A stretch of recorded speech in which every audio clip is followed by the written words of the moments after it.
Once, men lived by a code they could not see, a quiet agreement between strength and conscience. It was called virtus. It meant courage guided by honor, strength governed by duty. But somewhere along the way, we traded that law for convenience. We learned how to conquer the world, but forgot how to rule ourselves. We built machines that obey every command and minds that obey none.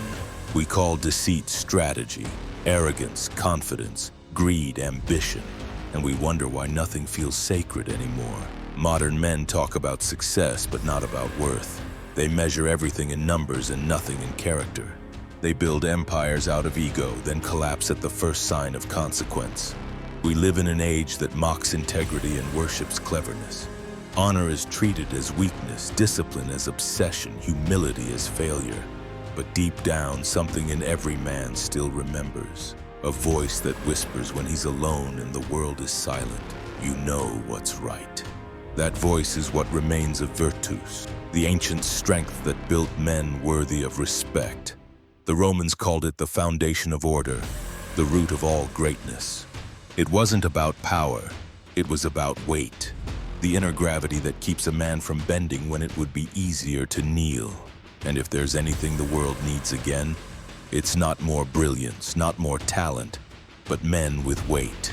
The kind who don't shift with the wind, the kind who act justly even when no one is watching.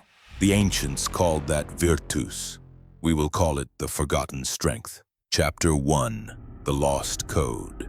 There was a time when the world itself was disciplined. Roads were straight, laws were sacred, words had weight. Rome did not rise by chance. It was built by men who served something greater than comfort. Their empire began not with swords, but with structure. Each soldier, each citizen, bound by a code called virtus. It was simple: strength without arrogance, power without cruelty, courage without vanity. For centuries it worked. Rome grew, it became vast, rich, untouchable. And then slowly men stopped serving the code and began serving themselves. Virtus became a word carved on monuments, not a principle carved into men. They wanted luxury without labor, recognition without duty, victory without virtue. The legions that once marched in silence now shouted their own names. Senators sold their honor for gold. Generals fought not for Rome but for glory. And when the barbarians finally came, they didn't destroy Rome. They walked through ruins already hollowed from within. No one had to burn the city. The fire had started long before, the day men stopped obeying their own conscience. The fall of Rome wasn't the fall of walls. It was the collapse of character. Virtus died not because it was defeated, but because it was forgotten. The same thing is happening again. We have power beyond imagination, yet we are ruled by impulse. We've built empires of glass and code, but no fortress inside ourselves. Every generation that forgets honor ends the same way, with comfort, then corruption, then collapse. History doesn't repeat itself. It punishes forgetfulness, and so the question remains. If virtus was lost once, can it be rebuilt? Chapter 2. The Lesson of the Centurion. They called him Lucius, a centurion of the 12th Legion. He was not famous. He never wrote books or led campaigns, but in his presence, men stood straighter. He was the kind of man who spoke little and obeyed completely. For 20 years, he carried the same shield, fought in the same formation, slept in the same cold mud as his soldiers. One night, the legion encamped near the Germanic frontier. A sudden ambush broke the line. Arrows fell like rain. Amid the chaos, Lucius saw a young soldier pinned under a fallen horse. The order had already been given: retreat and regroup. He hesitated for a heartbeat, then turned back.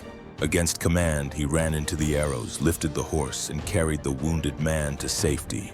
By dawn, the attack was over. The legion survived. The soldier lived. But when the report reached headquarters, Lucius was stripped of rank for insubordination. The men protested, but he silenced them. "A man doesn't serve for reward," he said. "He serves because service is who he is." He left the camp quietly, without anger, without self-pity. Years later, the same soldier he had saved rose through the ranks. When asked what shaped his life, he said, "I learned that day what honor means. Doing what's right when every rule says not to." Virtus doesn't ask what it costs. It doesn't wait for applause. It acts and accepts the consequence. That's why so few understand it. In a world obsessed with outcomes, virtus is loyalty to principle, even when it leads to loss. Because the loss of comfort is nothing compared to the loss of character. Chapter 3. The 4 Pillars of Virtus. After Lucius was gone, the men who served under him spoke of a certain presence, a gravity that remained even when he wasn't there. They called it virtus, but few could define it, until an old philosopher, a veteran himself, gathered the younger soldiers around a fire and said, "Virtus is not one thing. It is four pillars that hold the weight of a man." He drew a square in the dirt. The first is discipline, the strength to act correctly even when no one sees you. Discipline is the foundation of trust for others and for yourself. He marked the second corner. The second is gravitas, the weight of your own word. It's not pride, it's the quiet authority that comes from doing what you said you would do. The third, pietas, reverence toward what is higher than you, the gods, the law, your family, your duty. The man who kneels before something greater never bows before anything lesser. And the fourth, fortitudo, endurance without bitterness, courage when the outcome is uncertain, the strength to bear pain without turning it into hate. He looked at them one by one. Together, these 4 make a man immovable. Remove one, and he collapses under pressure. The youngest soldier asked, "Can these be learned?" The old man smiled faintly. "Not learned, practiced. Virtus is repetition of the right thing until it becomes instinct." He poured water on the fire and stood. "You speak of victory and glory," he said, "but neither will last. When your name is forgotten, these 4 are what remain. They are the shape of a life well lived." Virtus isn't perfection. It's endurance guided by conscience. It doesn't make you untouchable. It makes you unwavering. And that is rarer than strength and worth far more than success. Chapter 5. The Trial of Duty. Centuries have passed, but the test of virtus has never changed. It always appears the same way, quietly in the form of a choice, not between good and evil. That choice is easy, but between what is right and what is comfortable. In ancient times, Lucius disobeyed a command to save a life. He lost his rank, but kept his honor. In our time, the battlefield looks different, but the fight is the same. A man builds a company with a friend. They start with nothing. Shared goals, long nights, one vision.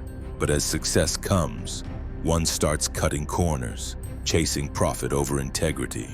The other watches in silence. He knows what's right, but saying it will cost him everything. Weeks pass, the numbers rise, the conscience grows heavier. One evening, he speaks. "We built this on trust, you're breaking it." The friend laughs. "Don't be naive. This is business." The man answers quietly, "No, this is character." He walks away from what he helped create. To others, he's a fool, but to himself he feels lighter.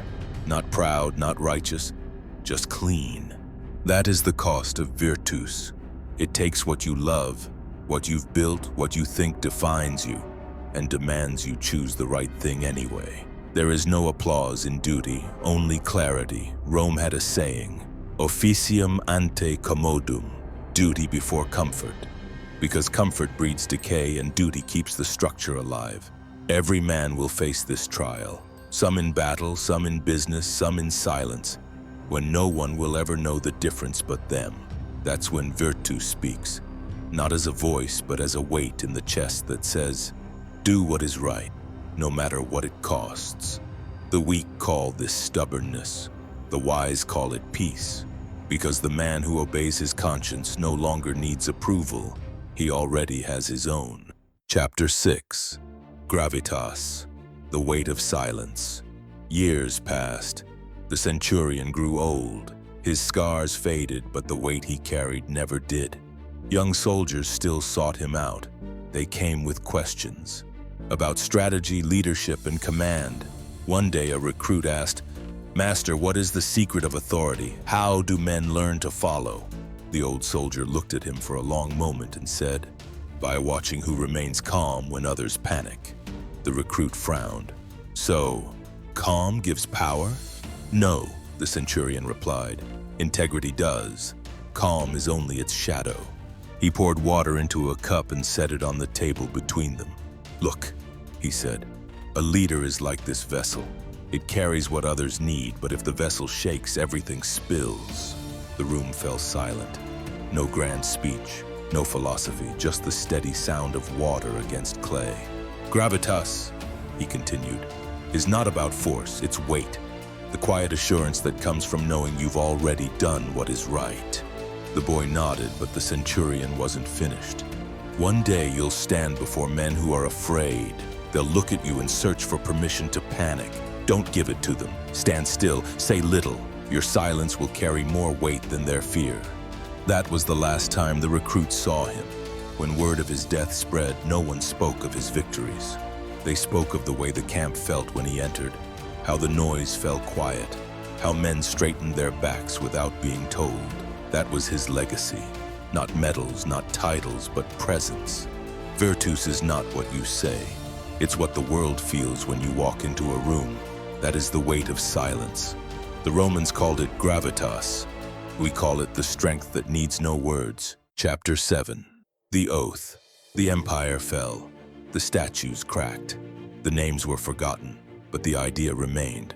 Passed from soldier to soldier, from father to son, not through words, but through example. Every generation that rises after ruin finds the same truth waiting. Strength alone is not enough. Without honor, strength becomes tyranny. Without duty, freedom becomes chaos. Without virtues, man becomes hollow, powerful, but empty. You can see it now, in every place where men trade principle for advantage, loyalty for applause, truth for convenience. Yet beneath all of it, something ancient still breathes.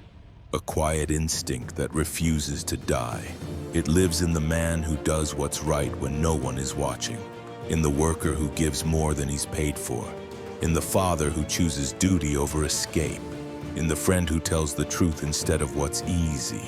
These men are rare, but they are the start of every civilization worth saving. Virtus doesn't return with speeches, it returns with action. With men who carry weight again. Men who understand that character is a debt paid daily, not with words, but with choices. The world does not need better systems. It needs better men. Men whose strength is not borrowed from approval, but built from obedience to conscience. This is the oath of the order. To live with duty as the foundation, honor as the compass, endurance as the path, and silence as the proof. The Romans called it virtus. We call it what it has always been, the forgotten strength of men. Write it not below this video, but in the way you carry yourself tomorrow. Because the empire you must rebuild is not made of stone, it is made of you.